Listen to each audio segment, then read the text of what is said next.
ইদানিংকালে যে কোনো শিল্পীর ইন্টারভিউতে প্রসেনজিৎ ঋতুপর্ণার নেপোটিজম প্রসঙ্গটা ঢুকিয়ে দেওয়ার কিংবা সেই প্রসঙ্গে কথা বলার টপিকটা যেন একটা হট টপিকে পরিণত হয়েছে অ্যান্ড এটা যেন বাধ্যতামূলক হয়ে গিয়েছে। হ্যালো ফ্রেন্ডস, আমি অর্পণ। তো আজ ভিডিওটা খুব ইন্টারেস্টিং একটা ভিডিও হতে চলেছে, তাই কেউ ভিডিওটা স্কিপ না করে প্রথম থেকে শেষ অবধি দেখতে থাকো বন্ধুরা। তো ব্যাপারটা হচ্ছে, তোমরা সবাই জানো যে দীর্ঘদিন ধরে ইন্ডাস্ট্রিতে বিভিন্ন শিল্পীর কলাকুশলীদের ইন্টারভিউ সেশন হয়েছে অ্যান্ড হয়ে আসছে, চিরকাল সেটা হবে। সেটা হতেই পারে, তাতে কোনো সমস্যা নেই। বাট প্রসেনজিৎ এবং ঋতুপর্ণা উত্তম সুচিত্রা জুটির পরবর্তীতে যে জুটিটাকে সবচেয়ে বেশি মানুষ সাদরে গ্রহণ করেছিলেন, এখনও অবধি যে জুটিটার সম্মান, যে জুটিটার চাহিদা এখনও অবধি রয়েছে, প্রবলভাবে রয়েছে, সেটা শহুরে দর্শক হতে পারে, গ্রাম বাংলা হতে পারে, প্রসেনজিৎ ঋতুপর্ণার মানে যে কেমিস্ট্রি অনস্ক্রিন, যে কেমিস্ট্রি, যে বন্ডিং যেটা ফুটে ওঠে বিগ স্ক্রিনে, সেই রসায়নটা না মানে অন্য জুটি পারে না দিতে। এরকম আমরা খুব কম দেখেছি। সেক্ষেত্রে দাঁড়িয়ে যখন তাদের ওপরেই বা তাদের বিরুদ্ধে লক্ষ্য করে করে তীর ছোড়া হয়, সেগুলো দেখতে তো প্রচণ্ড খারাপ লাগেই, এবং যারা ভেতরকার তথ্যগুলো জানেন না তারা কিন্তু সেই সমস্ত নেগেটিভিটিগুলো শুনে, কানে শুনে সেগুলো নিয়ে ভাবতে শুরু করে দেন অ্যান্ড তাদের বিরুদ্ধে বিভিন্ন রকম খারাপ মন্তব্য করতে শুরু করেন। ওপেন কমেন্ট বক্স হতে পারে, ওপেন সোশ্যাল মিডিয়া লাইভ হতে পারে, বিভিন্ন জায়গাতে সেটা কিন্তু করে থাকেন। অথচ কেউ ভেতরকার জিনিসটা বা অজানা যে তথ্যগুলো থাকে, ব্যাকগ্রাউন্ডেও যে কিছু জিনিসপত্র থাকে, তাদের ভালো যে কাজগুলি, আলটিমেট তো তারা কোনো খারাপ কাজই করেনি। যদি কেউ খারাপ কাজ করতো ইন্ডাস্ট্রিতে, যদি কারোর কেরিয়ার খেয়ে নিত, তাহলে কি তারা এত উন্নতি লাভ করতে পারতো? কিংবা তারা কি এতটা এগিয়ে যেতে পারতেন? 40 বছরের উপরে রাজত্ব করছেন ইন্ডাস্ট্রিতে, সিনেমা উপহার দিয়ে চলেছেন, মানুষকে আনন্দ দিয়ে যাচ্ছেন, মনোরঞ্জন দিয়ে যাচ্ছেন, সেটা সম্ভব হতো না। কারোর ক্ষতি করে নিজের ক্ষতি করা যায় না। সুতরাং যেটা মূল বিষয় আজকের ভিডিওর, সঙ্গীত শিল্পী ইমন চক্রবর্তী তোমরা অনেকেই চেনো। আজকে যাকে সবাই চেনে, প্রচণ্ড বিখ্যাত, ফেমাস, সেটা প্রাক্তন থেকে শুরু করে অনেক সিনেমায় ইমন চক্রবর্তী কিন্তু গান গেয়েছেন। তুমি যাকে ভালোবাসো সেটা একটা কাল্ট সং, আমরা জানি প্রাক্তন সিনেমার, ঠিক আছে। সো আজকালকার দিনে প্রচুর গান তিনি গাইছেন, অনেক সুপারহিট গান তার রয়েছে। ইমন চক্রবর্তীর রিসেন্ট একটা ইন্টারভিউ আমি দেখলাম, যেটা দেখে আমাকে পাঠালো এই ভিডিও ক্লিপসটা। অ্যাকচুয়ালি সব ইন্টারভিউ তো দেখা হয় না সমস্ত শিল্পীর, বাট এটা পার্টিকুলারলি আমার একটা সাবস্ক্রাইবার বন্ধু রয়েছে, প্রীতম রয়। প্রীতম আমাকে জাস্ট কালকে না পরশু দিনকে আমাকে ইনবক্স করে পাঠায় ভিডিও ক্লিপসটা, যে দেখো দাদা এই ব্যাপার, ঠিক আছে, তুমি এটা নিয়ে একটু কথা বলো, ভিডিও বানাও একটা। সো আমার এটা দেখে মনে হলো যে এটা ভিডিওটা বানানোর দরকার, তার কারণ মানুষের সত্যটা কিন্তু জানাটা দরকার রয়েছে। তো সেই মতোই ট্রেন্ডিং ফলো করে ইমন চক্রবর্তীকে সেই ইন্টারভিউতে প্রসেনজিৎ ঋতুপর্ণা নিয়ে প্রশ্ন করা হয়। তার উত্তরে ইমন চক্রবর্তী কি বললেন সেটা চলো আগে সবাই মিলে দেখে নিই, তারপরে আমি আমার বক্তব্যটা রাখছি। বুম্বাদা ঋতুদি নিয়ে অনেক কথা শোনা যায়, অনেক নেগেটিভ কথা শোনা যায়। অভিনেতার অনেক প্রয়াত অভিনেতারাও বলে গেছেন বুম্বাদা ঋতুদির বিরুদ্ধে। তুমি যখন কাজ করেছো, বুম্বাদা ঋতুদিকে কেমন ভাবে পেয়েছো? আমি তো ওনাদের মতো মাই ডিয়ার লোক দেখিনি। শুধু তাই নয়, ওনারা চুপিসারে এত মানুষের হেল্প করেন। পরে অন্য কারোর থেকে জানতে পারি, কোনো একজন হেয়ার ড্রেসার এসে বলল বা কোনো একজন প্রোডাকশনের ছেলে এসে বলল। এগুলো তো কেউ জানতেই পারেন না। শুধু ওনারা কেন, অনেকেই হয়তো করেন, কিন্তু আমাকে তো ওনারা একদম নিজের ভাই বোন বোনের মতো দেখেন। তো সেই জন্যে আমি তো কোনো খারাপ কথা বলতেই পারবো না, কোনো প্রশ্নই উঠছে না। এবং প্রাক্তনের ওই গান তুমি যাকে ভালোবাসো, যেটা একটা কাল্ট নাম্বার হয়ে গেছে, সেটা যদি বিগ স্ক্রিনে বুম্বাদা ঋতুদি না থাকতো, তার অ্যাপ্রোচটাও হয়তো অন্যরকম হতো। তো এই গানের সাফল্যের পেছনে এই দুটো লোকের কিন্তু বিশাল অবদান। তো বন্ধুরা, তোমরা সবাই দেখলে, নিজের চোখেই দেখলে, ইন্টারভিউটা তোমাদেরকে দেখালাম। তো আমি যে কোনো ভিডিও করি উইদাউট প্রুফ ছাড়া কিন্তু আমি করি না, প্রমাণ ছাড়া কিন্তু আমি কোনো ভিডিও বানাই না। অ্যান্ড আমার ভিডিওর মধ্যে যথেষ্ট যুক্তি থাকে, সেটা তোমরা সবাই খুব ভালো করে জানো, যারা আমার ভিডিও দেখো, ফলো করো, যারা আমার সাবস্ক্রাইবার বন্ধুরা, অর্পণ পাড়ি অফিসিয়াল এই চ্যানেলের যারা ফ্যামিলির মেম্বার রয়েছে তারা সবাই জানে যে অর্পণদা কীরকম ছেলে, ঠিক আছে। সুতরাং এই ভিডিওটা দেখে সম্পূর্ণ এটাই প্রমাণ হয় যে প্রসেনজিৎ ঋতুপর্ণা কাউকে কিছু না বলে নীরবে মানুষের কিন্তু হেল্প করে যান।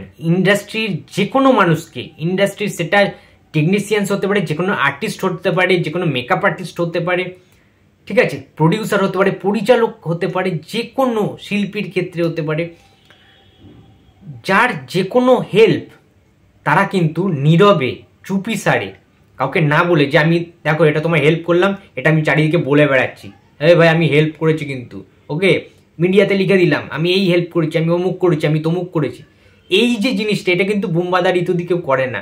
প্রসেনজিৎ চট্টোপাধ্যায়, ঋতুপর্ণা সেনগুপ্ত এই পন্থায় বিশ্বাসী নয় বলেই বোধ হয় এতটা বছর তারা লাস্টিং করে গেছে। ইন্ডাস্ট্রি আজও তাদেরকে চায় জুটি হিসাবে ফেরাতে। আজও হলে যদি প্রাক্তন হয়, মানুষ কাতারে কাতারে, হাজারে হাজারে, লক্ষ লক্ষ মানুষ, কোটি কোটি মানুষ ভিড় করে তারা কিন্তু হলে গিয়ে তাদের সমর্থন করেন। প্রাক্তন সিনেমাটাকে সুপার টুপার ব্লকবাস্টার হিট কালজয়ী একটি সিনেমাতে পরিণত করেছেন। ঠিক তেমনভাবে দৃষ্টিকোণ সিনেমাতেও কিন্তু দারুণভাবে সাড়া ফেলেছিল, সুপারহিট করেছিল দৃষ্টিকোণ, তোমরা সবাই জানো।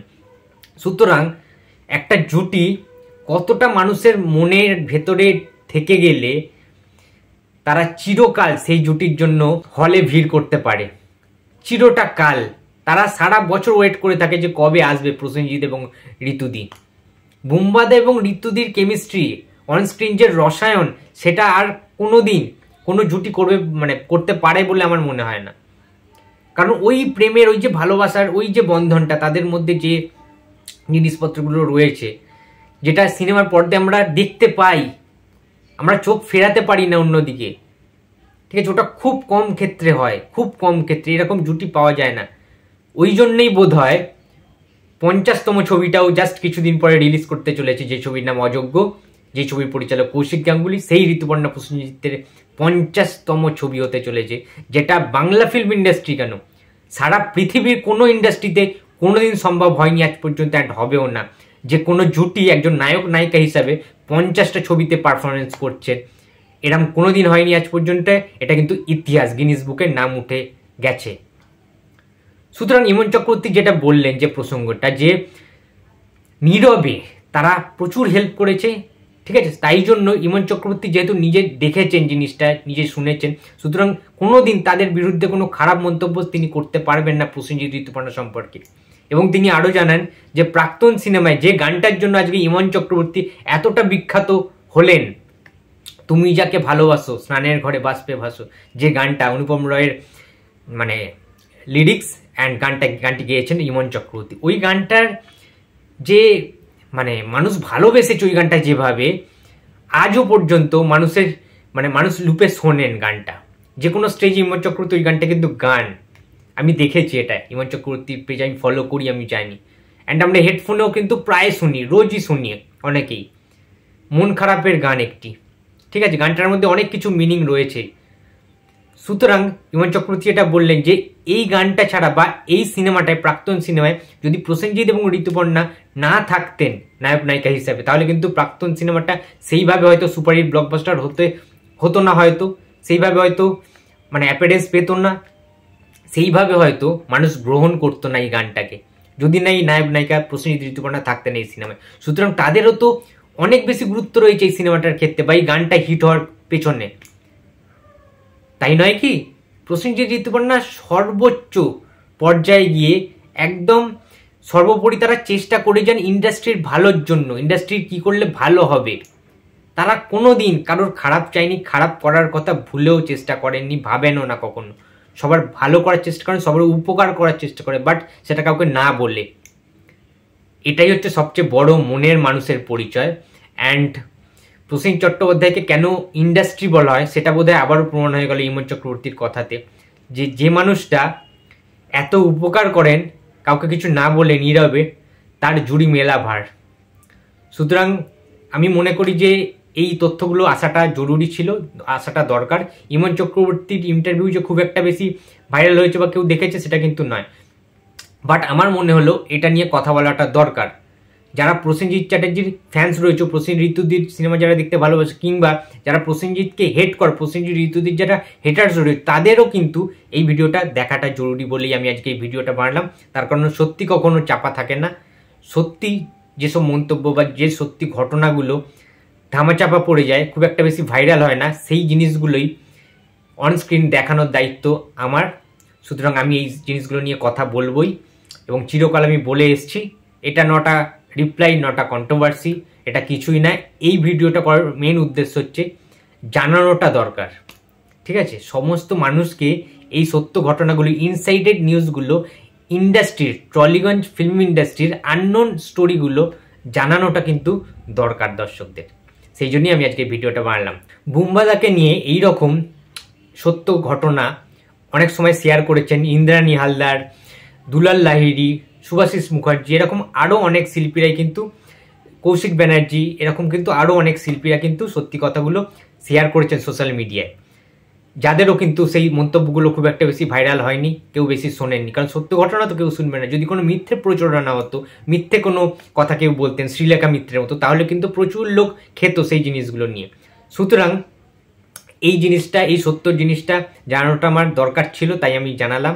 তো বন্ধুরা, এই ছিল আজকে আমার ভিডিও। তো ভিডিওটি যদি ভালো লাগে তো please like, comment and share করতে ভুলো না। যদি চ্যানেলে নতুন হয়ে থাকো তো প্লিজ সাবস্ক্রাইব করে দিও। তো দেখা হচ্ছে আবার পরের ভিডিওতে। তো টাটা।